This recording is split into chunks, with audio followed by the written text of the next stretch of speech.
Hi everyone, welcome back to Earl Grey Books. I'm Ellie and today I'm here with my January book haul. I bought a few books in Jan.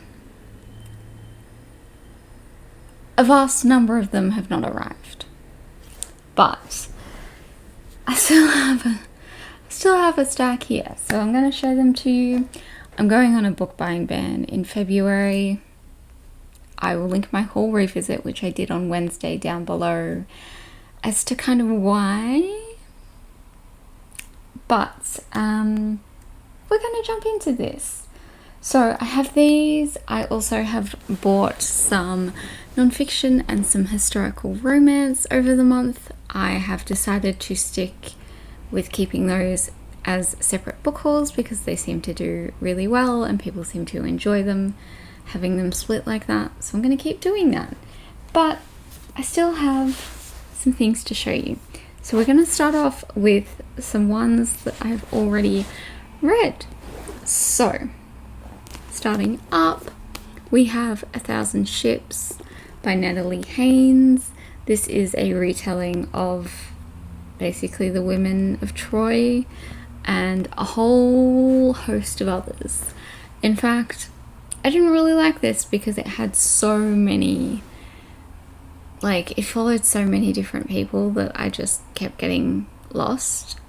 But yes, this was the first book I bought in 2022. Wasn't the first one I read, but it was alright. Then I have Electric Idol by Katie Robert. A few of these that you're going to see I did technically buy at the end of 2021, but after I'd already posted my book haul for the month. So I think there's two in here because everything else was non-fiction.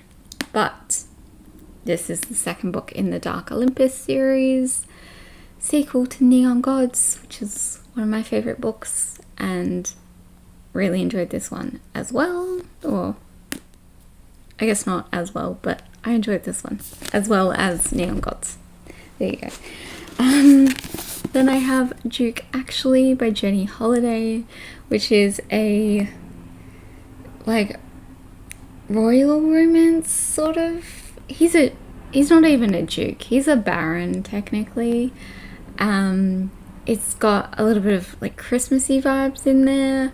This is technically the second book in a series. I haven't read the first one. Wasn't interested in it really, but it is contemporary romance, so it follows a different couple each book. And I liked it. It was fun. It was a fun read. And then the other one of those books that I bought at the end of 2021 was Call Us What We Carry by Amanda Gorman, which is poetry. This was incredible and I loved it. So now we're going to move on to the things that I haven't read. Just readjust so we're ready to go, and let's start with the ones that I'm currently reading because there's just two of them.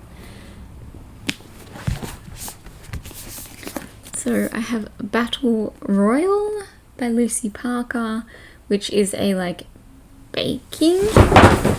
Oh my god. I had a whole stack of books just down there from I was filming my haul revisit and they were all just fell. So rude. As I was saying, this is like a baking romance and it also has a royal element to it, but neither of the characters are royals. And yes, I am 70 pages into it.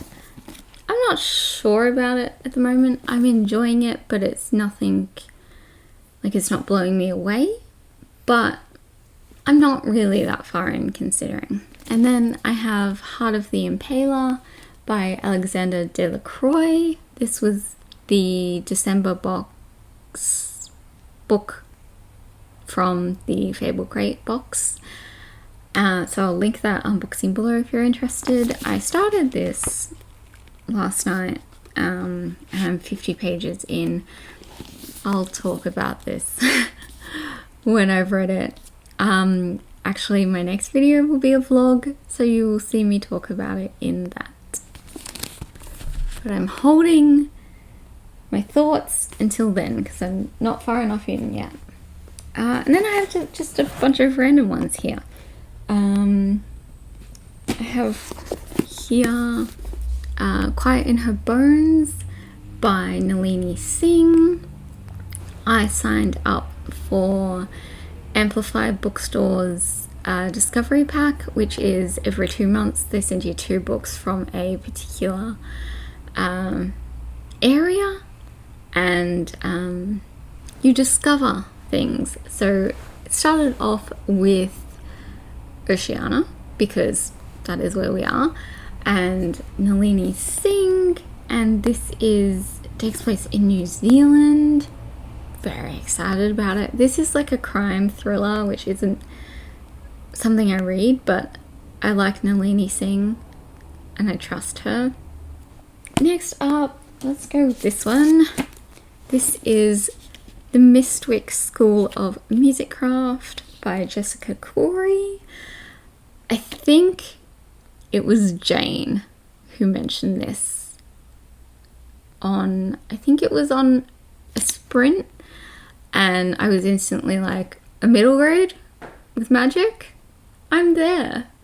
So I apologize, Jane, if it wasn't you, but I'm almost positive it was. And yeah, I ordered it. And it's so pretty. It's so glary, but it's so pretty. And it has this like beautiful lavender, which is one of my favorite colors. So just very excited about this. And this is the first book in a series, I believe. And I am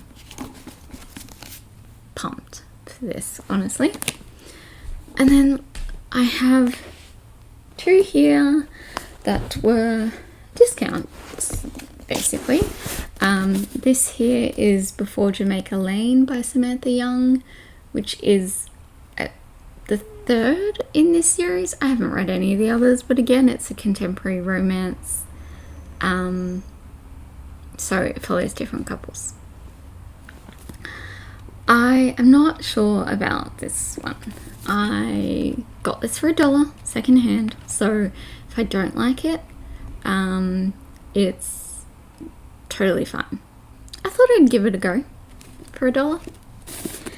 And then I have Sabrina and Corinna by Carly Fadro Onstein.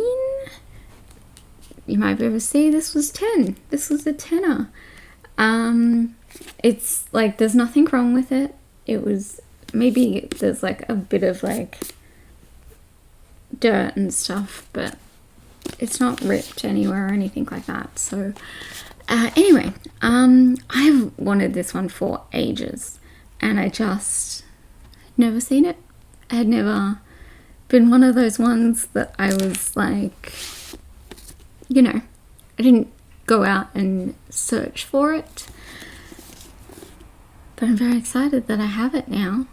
I think this might fit one of the Invisible Cities countries, but I'd have to look into it more. It might fit one of the later ones that are announced in the year, but I have to check. Anyway, so I have those ones, and then finally I bought myself a box set, which I don't often do, but basically I really wanted this one book from this author, and then I was like, hey, I could buy that other book of hers that I've already read but I don't own because I want to reread it, and she has a new book coming out. And then I was like, screw it, let's buy the 4-book box set, and that is Ruta Sepetys. So, like I said, this is a 4-book box set. It's not a series, but let's take them out. So, whoops. I have Between Shades of Grey, which I already own, but this is one of my favorite books of all time. And then there is Salt to the Sea, which is kind of like a companion. And yes, much tears with both of these, but highly recommend. And it looks like these might be picks for Helen's Eurovision-a-thon book club. At the time of filming, it hasn't been announced, but I believe Between Shades of Grey is winning. So we'll see. And then it has Out of the Easy, which is set in, I literally forgot the name of the town, New Orleans. I don't really know too much about this one, really. And then I have Fountains of Silence, which is her newest book before the one that's going to be released in February. This one is set in 1950s Spain. Very excited. I had wanted to read this one when it came out originally, and I believe I got an arc of it or something. I had an ebook. Maybe I borrowed it from my library or something, but it was impossible to read, like just the format of it. And then I just never bought the book, but now I have it and I am very excited. So I'm kind of tempted to maybe read this one in these last few days of January before you're seeing this video, and you might see me talk about this one in a vlog as well. So that is the end of today's haul. Thank you all so much for watching, and let me know if you've read any of these or if you're interested in a buddy read at all, and I will see you all next time. Bye.